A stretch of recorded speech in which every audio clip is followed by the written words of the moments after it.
Hello, hi. It's good to have you here. Thank you. And I think it's a really important opportunity to hear more about what Pratham has been doing, but before that also about what's actually happening in India's education in general. Can you tell me a bit about that? Yeah. So the education system in India has made a lot of progress. Well over 10 years ago, we had already achieved universal enrollment, which means that almost every child across the country is going to school. And that's across all levels, or specifically in primary school? Especially in elementary education, so in age 6 to 14. Okay. And this was thanks to two key efforts in the country. There was the Sarva Shiksha Abhiyan, which literally means education for all, which put a big thrust on enrollment. But this was followed by the Right to Education Act, which actually made education free and compulsory for children till the age of 14. Okay. That's where I think it's quite similar to here in Indonesia, where we have a Wajib Belajar program, and the numbers of enrollment keeps getting higher, and I think almost 100% of our students are actually at schools until secondary school. Yeah, no, that's great. I think Indonesia is actually doing better than India, because after grade 8, which is when the Right to Education Act ceases, children do start dropping out of school. And there are a variety of different reasons that contribute to that. But the basic fact is that elementary education is free, is compulsory, that children are going to school. We have schools in almost every village across the country provided by the government. And what's the number of that? Like, I know it's a huge country with, we have about 750,000 schools. 750,000 schools. So it's almost triple Indonesia's number. Yes. That's how big. We have more than 600,000 villages across the country. So we have a large number of schools to service those villages. How about teacher absenteeism? Is that as big of a problem as here in Indonesia? Or? No, it's actually surprisingly not. Not just teacher absenteeism, even children's absenteeism is not such a big problem. In fact, we conduct the annual Status of Education Report survey every year, which is a survey of the status of education across rural India. And we find that on average, children are attending 70 to 75% of school days. So on any given day, we find that at least about 70 to 75% of children are in school. But what we've been seeing through the annual Status of Education report also is that year on year, learning is not improving.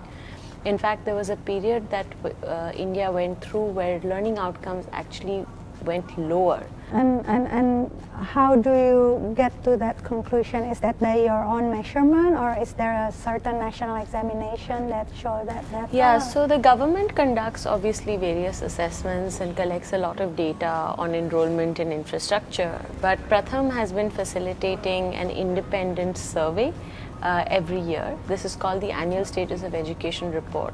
And this is and this is a volunteer-led survey which is conducted across rural India. And there we collect information on attendance, on enrollment, on outcomes on a sample basis.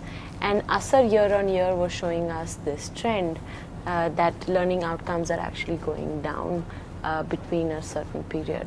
And we actually only saw that shift a little bit in the last couple of years, where we've seen some very marginal improvement in learning outcomes. Okay. And so what's the intervention that you've been doing to actually improve this situation, especially on the learning outcomes improvement? Yeah. So ASAR has continued to maintain a focus on that, and our interventions have also continued to focus on building reading and arithmetic skills for children.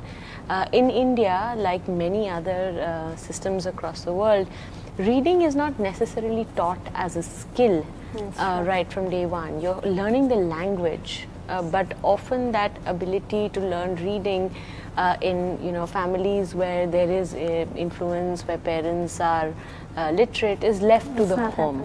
So where parents are illiterate, there is no support environment at home, children are trying to grasp curriculum but actually have not developed the basic reading and arithmetic skills that will help them make progress. So Pratham has been focusing on refining and strengthening our work in improving children's foundational skills.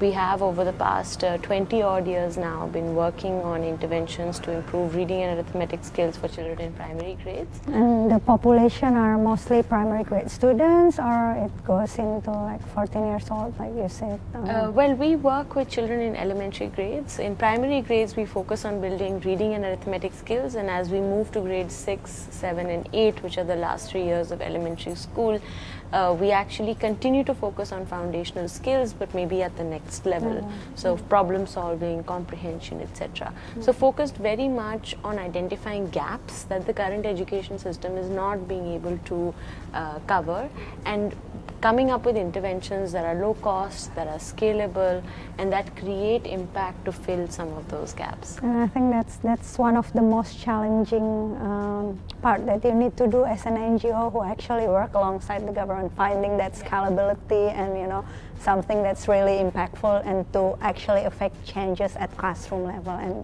that's, I think, it's one of the most excellent part about Pratham. Yeah. And I think one thing about what our work has been that we've tried to ensure that we don't replicate efforts.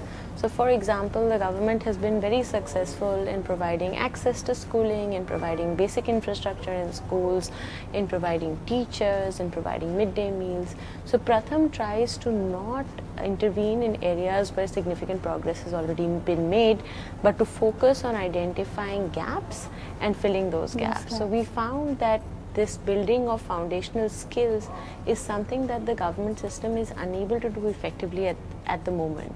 So we work in partnership with the government system. First we demonstrate and create our own proof of concept, and then we actually work in partnership with the government system to take it to scale.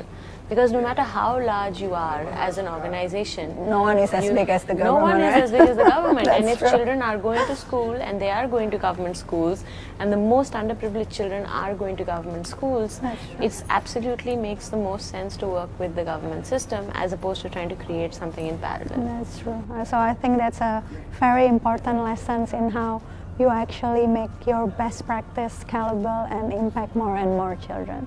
Thank you for sharing that, Devyani. And I hope the experience of Pratham and how excellent they've been doing their activism, their monitoring and evaluation program can actually be something meaningful for all of us, the actors in Indonesia's ecosystem.